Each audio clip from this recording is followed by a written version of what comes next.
रंजना दिनेश गुडकर आहे सर आणि माझे आरोग्य सल्लागार लीना नरेश लांजेवार आहे सर. Very good. मला शुगरचा प्रॉब्लेम होता सर. शुगर 360 होती तर 170 वर आली. म्हणजे तुमची शुगर नॉर्मल झाली का? वजनामुळे शुगरमुळे आणि अशी बारीक बारीक काही होते प्रॉब्लेम सर. विचार केला सर मेन प्रॉब्लेम सर तिथं हार्नियाचा आलेला आहे सर. हार्निया झालं होतं सर. मला डॉक्टरनं ऑपरेशन करायला सांगितलं होतं पण आम्ही रद्द केलं. आरामानं करू बा म्हटलं. पण आता याच्यात जॉईन झाली सर. 2 दिवस अगोदर मी हॉस्पिटलमध्ये गेली होती. सोनोग्राफी वगैरे केलं तर सर म्हणे ऑपरेशन करायची गरज नाही म्हणे. क्या बात आहे, क्या बात आहे. विचार करा, देवापेक्षाही जवळ लीना मॅडम तुम्हाला आहे. त्रास वाटला सर. त्यांना मिठी मारा.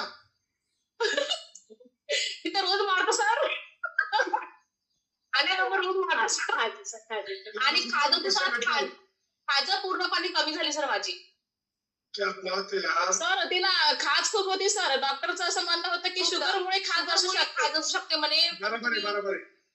चहा सोडा म्हणे पण चहा काही सोडच नाही सर. आपल्या याच्यामध्ये जॉईन झालं चहा पूर्णपणे माझा बंदच झाला सर. आता चहा प्यायची इच्छा होत नाही सर. मी सर त्या चहा आपल्या मला दिवसभर करमणार नाही. इतका चहा पितो करमलंच नाही मला. नाही तर मी कशीच पेणार नाही. पुढे पण कधीच पेणार नाही पण चहा. आणि मी मरतपर्यंत मी आहोत तोपर्यंत मी योगा करेन सर. आता हे आपलं ऑपरेशन जरूर घेणार सर. चहा तर बंदच झाला माझा. तुम्हाला सगळंच घ्यायचंय गोळ्या खाण्यापेक्षा. हे चांगलं आहे ना? हो सर. हो. किती चांगलं आहे सर. 1 घंटा वेळ दिला तर किती चांगला आहे. त्या महिलांना तुम्ही आरोग्याला सगळ्या मागच्या महिलांना आणि ताईनं आता 30 डेज घेतलं होतं माझं. म्हणजे आमच्या 4-5 जणींचं. माझं 5 किलो वजन कमी झालं सर. आज वजन बी कमी झालं का? हो. आणि अजून मला 10 किलो कमी करता येतं. 10. खूप छान. आणि मी करणारच सर. असंच गावातल्या प्रत्येक महिलाला आरोग्य द्यायचं काम चालू करा. चालू आहे सर चांगलं. ह्या भाभी सर आमच्या शेजारी आहे सर. ह्या बोलतो